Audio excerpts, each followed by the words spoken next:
So, ma'am, kasi meron yung mga taga Bohol na nagreklamo, pero gusto ko, hindi lang Bohol, lahat ata. Lahat. Ano daw? Gusto ko. Tingnan natin, ha? Lahat dapat. Pero gusto ko, hindi lang Bohol, lahat ata. Lahat dapat. Pero gusto ko, hindi lang Bohol, lahat ata. Lahat dapat. Puro gusto lang niya, no? Then, Pero gusto ko, hindi lang Bohol, lahat ata. Lahat dapat. So, by next hearing, gusto ko lang pong gusto niya ulit. So by next hearing, Oh, gusto ko lang pong So by next hearing, gusto ko lang pong makita. gusto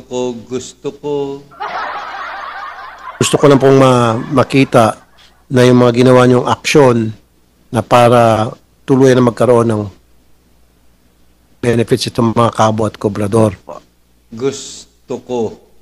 Next hearing, di ba? Puro gusto ko. Instant, lahat, shortcut. Ito yung, kung napanood ninyo, yung nakaraang hearing na sinermonan niya.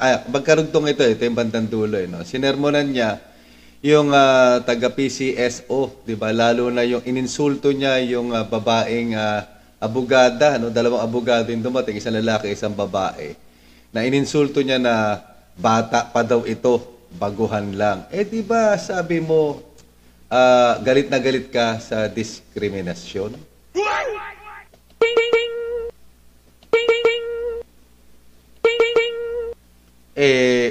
Puro diskriminasyon. At puro shortcut lang naman ang tanging alam. Pag na kontra, And which will take some time. Yes, it will take some time though. Dapat agad-agad na po. agad-agad. Instant. Wala nang due process, wala nang sistema. Pag sinabi ni Idol, dapat agad-agad. Dapat agad-agad na po. Dapat agad-agad na po. Dapat agad-agad na po. Dapat agad-agad. Instant. So, ma'am, by next hearing, gusto ko po na meron na nangyari. Gusto ko ulit. Wala na bang ibang sasabihin to as pinagdidiinan talaga ni Idol Rapi Tulfo? Gusto ko, dapat agad-agad, now na. Right? Kaya maraming bilib na bilib kasi instant justice. Ang bangais. Hindi ka. Nangyari doon sa kanilang problema. Gusto ko po na meron na nangyari dun sa kanilang problema. Gusto ko po na meron na nangyari dun sa kanilang problema. Ang sinisiksik niya rito, sa issue na yan, is regarding doon sa mga kabo, kobrador, at kobradores. Yung mga, dito sa amin, meron yan sa STL, yung sa Weteng. Na nagpapataya, di ba? Tapos may commission sila. Ang gusto niya, magkaroon ito ng sa SSS, Pag-ibig, PhilHealth, yung mga benepisyo. Ang problema, hindi naman sila employed. Ano ba sabi naman itong isang abogado sa isang taga Iloilo na may hawak ng STL? For now, makipag-usap na po kay GM Robles. Matapos mong ininsulto si GM Robles nang wala namang na-clear na yung pagkakasangkot sa anomalya pero ipinagdikdikan niya pa dyan sa hearing na yan. Sabi nga, pag napanood niya ng buo yan, actually, na-upload na naman natin yun di ba? Na-upload ko na nga ba? Oo, na-upload ko na yun. Ay. But also, Your Honor, we'd like to say, Your Honor, if we will submit to the wisdom of this honorable office, Your Honor, if you amend the laws, we will of course follow. If you amend the laws, we will of course follow. If you amend the laws, we will of course follow. But Ayan ang sabi ng abogada, if you will amend the law. Hindi pwede yun. Kailangan short ka. Ano naging sagot ni Idel? Nakakatuwa nga naman na matulponatics, no? Talaga namang lahat kailangan sagasaan ng batas. Hindi, nangangarap itong maging presidente. Pero ang gusto niya, lahat ng gusto niya lang ang tanging masusunod. Paano mangyayari yun? So, alisin na lahat yan. Kaya yung mga nandiyan sa Senado, na tipo bang natatameme, pag nandiyan si Idel Rap-Rap, para bang lahat kayo biglang-bigla nasasaniban ng hindi ka nais na pag-grandstanding din, nawawala na rin kayo sa wisyo, di ba? Hinahayaan nyo itong mamantong lahat na lang ng hearing, sinausawan, dinaudawan, at lahat siya nagko-control. Lahat ng gusto niya dapat mangyari. O ayan, ang sabi ng abogado, i-amend mo yung batas. Ano sagot? Right now, we are bound by the RIRR, Your Honor, that there is no employer-employee relationship, Your Honor. And if we go beyond that, Your Honor, it might create a precedence also on our part. Correct. Ano sabi niya? Correct? That's why, Dole, Correct. That's why, Dole. Correct. That's why, Dole. O, correct daw yung abogado. Sabay ibinato ulit sa Dole. dito pa lamang you can take over and find ways na para ma-address yung concerns nila. Ang sabi niya doon sa abogada, sabi ng abogada, if you will amend the law, we will be obliged to follow. Pero may sinusunod kaming sistema. So if you will amend the law, susunod pa rin kami. Sabi niya, correct. Tapos binato sa Dole na dapat gawan niya na ng paraan now na. Ano ba itong tao na to? Oh. So sa next hearing, gusto ko po, Ang sabi, i-amend mo yung batas. Ngayon gusto mo na naman. Ano ba talaga? Ano ba talaga ang trabaho mo dyan? Daga sabi ng gusto mo. Pag yung mga reklamo dyan sa programa mo. Sabi ko nga, mga kababayan, tayo ay nagbabayad ng malaki sa mga hearing na to dahil yaan na hindi kasama doon sa kanilang normal na plenaryo dyan sa Senado. Sa bawat hearing na yan, may extra silang kinikita dyan, may extra silang bayad dyan. Kaya hindi niya napansin, maya't maya na lang may hearing. Lahat na lang ng reklamo doon sa kanyang programa, dinadala niya dyan sa Senado at ang lagi niyang panakot, gusto mo magpatawag ako ng hearing, senador ako. Diba? Or the aid of legislation. Ang nile-legislate, sablay pa lahat. Isang nile-legislate, pagkatapos nitong hearing na to, nagwala. Maayos na ito. Okay? A few minutes later. Ayan na yung nangyari. Nag-legislate, nagmamandali. Ano naman ang sabi niya rito? Kanina, puro gusto niya. Ngayon, ano sabi niya? Pag iba may gusto? Your Honor, I am just putting on record that there are legal differences. Huwag ho kayo magagalit. No, I'm not mad. May legal I'm not differences mad, Your Honor. yun. I'm not mad, Your Honor.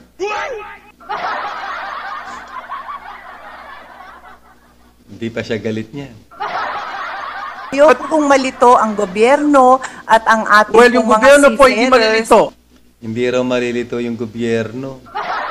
Pag mali-mali ang nilalagay mo sa nakasulat sa dami ng iyong 101 Dalmatian, abogadong pinagyayabang, na tumutulong sa iyo para sa pagsusulat niyan at may nakapagbigay ng punto de vista nang dahil nga doon sa tinatawag na it will be confusing at ang binabasihan mo ay international law ng ang ating isang senadora na si Senator Pia Cayetano ay kina-clarify.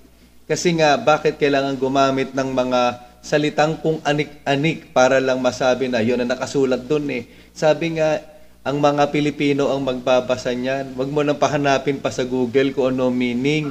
Dahil pagka hindi pa rin naging maayos yung mga lumalabas sa Google, malilito pa rin sila. Yung iba dyan, bago pa lang nag-a-apply as seafarer, sa sinasabi mong alay mo sa kanila, parang ikaw lang mag-isa gumawa.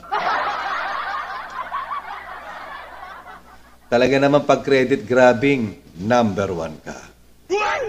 Right? Di ba? Tama ba?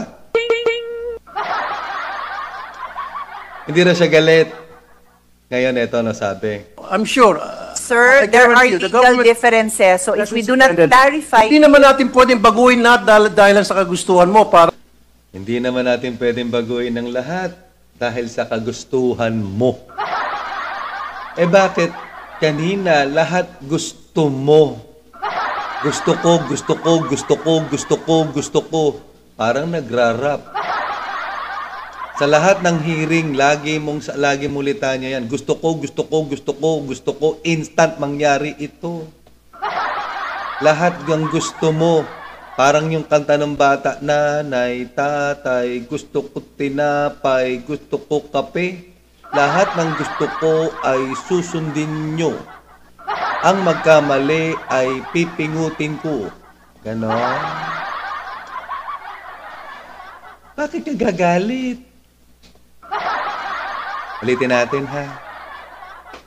session suspended. Hindi naman natin pwedeng baguhin lahat dahil sa kagustuhan mo. Hindi naman natin pwedeng baguhin lahat dahil sa kagustuhan mo. Hindi naman natin pwedeng baguhin lahat dahil sa kagustuhan mo. Ayan ang sabi ni Idol Rap.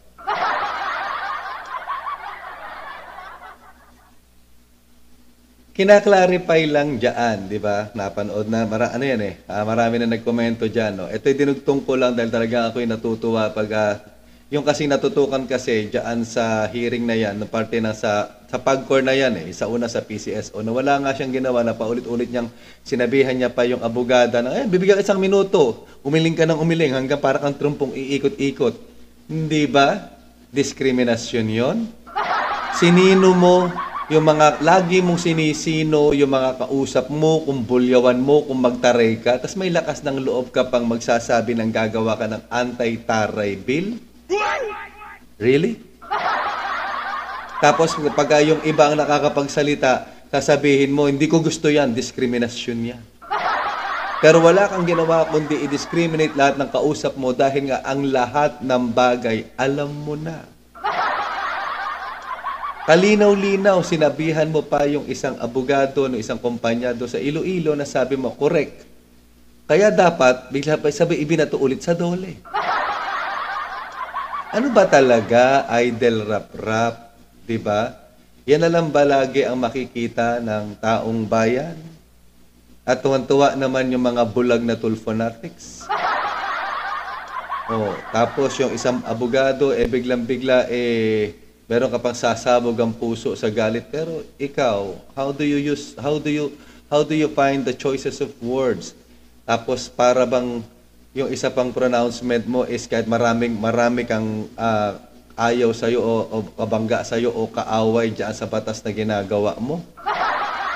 Walang mga vloggers na pumupuna sa'yo, lahat kaaway mo, paalala lang. Sabi nga ng Supreme Court, kayong mga politiko, hindi kayo pwedeng balat sibuyas. Politiko kayo. Lahat ng ginagawa nyo, public figure kayo, pag-aari kayo ng mamamayan. Kung may pupunahin man kami sa pag-uugali ninyo, lalong-lalo na ikaw, Idol Rapi, hindi naman po pwedeng sasabihin na baw lang kami ng baw. Naku, nakakatakot mga kababayan. Dahil pag sa pangarap nitong maging presidente, para maiayos daw niya ang Pilipinas at mailigtas niya ang sambayan ng Pilipino, sa mga batas pa lang na gagawin nito, baka lumanding tayo ng wardi-warding buhay, magulong tatapik, hindi raw magugulo ng gobyerno sa mga existing na batas nga lang, nang dahil sa maling interpretasyon, nagkakagulo-gulo di ba? Kaya nga yung mga nadidemanda, nang dahil sa technicalities, nang dahil nga sa mga pinipilit kasi magkaroon ng butas ang batas, nang dahil doon sila makakalusot pag sila mismo ang nasangkot. Right? So, sana, sabi nga, hindi pwedeng laging gusto mo lang ang mangyayari. Every legislated law has to be fair and balanced na mas naiintindihan ng mamamayan. Kaya nga naging pabor nga ako doon sa isang sinabi nga nakaraan ni Robin Padilla na sana yan may angkop na Tagalog para naiintindihan ng iba sa anumang bagay para mas nauunawaan ng iba. Huwag nang gumagamit para maging pasikat sa mga malalalim na Ingles. Nang dahil nga yung iba, hindi naman porket nag-OFW, mga matataas lahat ang inaral. Right? Yun na nga lang mga nag-aral, minsan the comprehension is low still. It because the interpretation happens according how you comprehend things, nang dahil nga doon sa, yun ang tinutumbok, especially yung mga punctuation marks sa panahon ngayon. Ang laki-laki na ng question mark, hindi pa alam na ikaw ay nagtatanong. Huwag puro gusto mo. Tapos, nung sa hearing na yon, bigla kang kumanta ng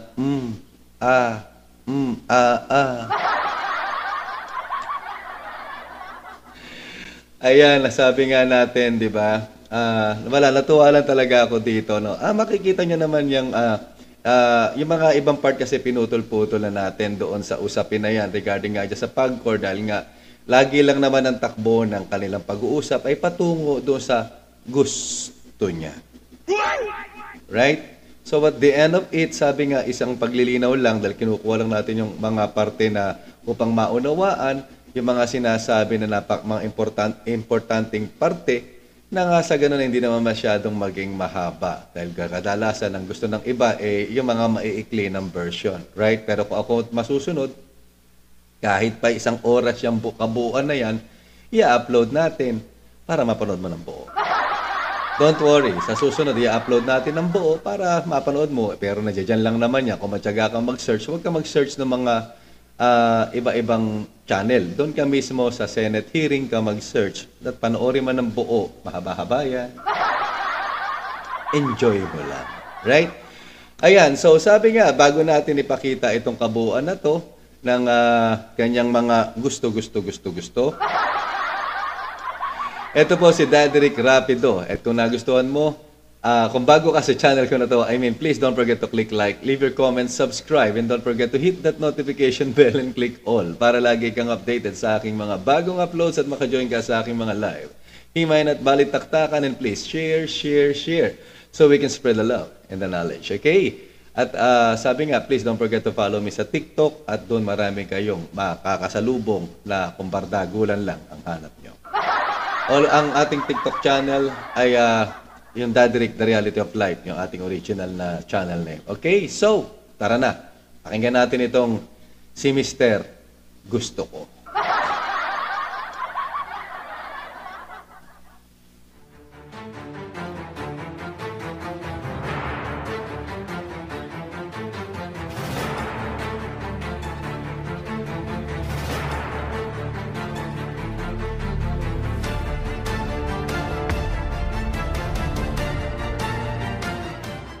So, ma'am,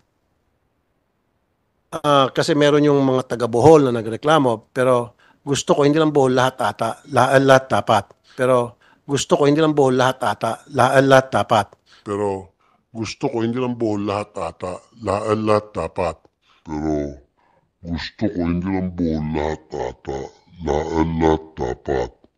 So by next hearing, gusto ko na pong So by next hearing, gusto ko na pong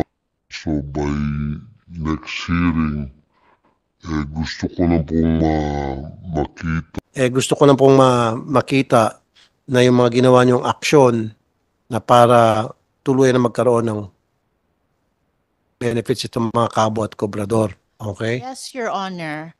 Your Honor, we only follow what is stated in the IRR. In fact, we are very compliant. So as we stand by that the IRR really states that there is no employer-employee relationship. And that's why, Your Honor, because by law also, how can we give health benefits if they are not considered our employees also, Your Honor? It is the 2020 STL-RIRR, Your Honor, stated in there. Oh, that has to be changed. Kayo po sa DOLE siguro makipag-usap, represent them doon po sa PCSO. Pwede? Once we have the decision, and the decision after the appeal would be final and executory, we would execute, and in fact, there could be double indemnity po. Yung Paano nga kung tinanggihan nila yung double indemnity, yung in-order nyo, magbigay ng double indemnity, paano di say, heck, sino ba kayo? Hindi namin kayo sundin. Ang tanong ko nga, anong ngipin meron ng dole? yung execution po ipa-sheriff po natin as to the amount that would be awarded in the event that it's final and executory po. And which will take some time. Yes, it would take some time though. Dapat agad-agad na po. Dapat agad-agad na po. Dapat agad-agad na po. Dapat agad-agad na po. Kaya nga po makipag-usap na kayo sa PCSO para yung PCSO kaya silang obligahin. Dahil kapag hindi silang umubliga, pwede silang ipasara ng PCSO right there and then. Yes po. If we could ask your assistance din po, Senator. May assistance. Sige po. Sige po. Thank you Sa po. sunod na hearing, atin kayo rito. Nandito na si GM Robles. Obligahin na natin Thank you, sir. para magkaroon sila ng mga benefits. At hindi lang po sila, pati po yung mga ibang kubrador, yung kabot, kubrador. Tanong ko lang, yung bang STL, do they need BPLO permit? Yung Business Permit and Licensing Office, yung STL, hindi na ba dumadaan? I'm sure dumadaan pa rin sa City Hall, di ba? Your Honor, we do not we are not obliged to do the business permits, but we have the authority to operate from the PCSO. Even without the BPLO. Yes. Kasi kaya kung nasbanggit siya, kasi pwede kayo makipag-MOA sa LGU, sa BPLO, na para kapag may violation itong mga STL operators, dalawa ng tutugis, yung DOLE through PCSO and then BPLO to PCSO para mapabilis ang pagsara. But anyway, sige po, yun lang po muna. So, ma'am, by next hearing, gusto ko po na meron na nangyari doon sa kanilang problema. Gusto ko po na meron na nangyari dun sa kanilang problema. Gusto ko po na meron na nangyari dun sa kanilang problema. For now, makipag-usap na po kayo kay GM Robles para ma-address na po yung concerns nila. Okay, meron po kayong gustong i-address, Attorney Clep? Thank you, Your Honor, for the opportunity. Actually, Your Honor, as I have mentioned, AMGC has been very compliant, Your Honor. In fact, Your Honor, with all the cases from Bohol, we even gave them financial assistance. And I believe that one of the invited one was from the complainant, but we also gave financial assistance because, please, Your Honor, you have to understand, Your Honor, we're also bound by the laws that the rules and laws, Your Honor, of the RIRR. And if we go beyond that, Your Honor, it might create a precedence also, Your Honor. But rest assured, Your Honor, AMGC has been, in fact, if you the Lotto, they were complaining about illegal STL. It doesn't happen in Bohol, Your Honor, because they all have machines. So we remit properly to PCSO. But also, Your Honor, we'd like to say, Your Honor, if we will submit to the wisdom of this honorable office, Your Honor, if you amend the laws, we will of course follow. But right now, we are bound by the RIRR, Your Honor, that there is no employer-employee relationship, Your Honor. And if we go beyond that, Your Honor, it might create a precedence also on our part. Correct. That's why Dole. Correct. That's why Dole. Correct. That's why Dole. Dito pa lamang you can take over and find ways na para ma-address yung concerns nila. So sa next hearing, gusto ko po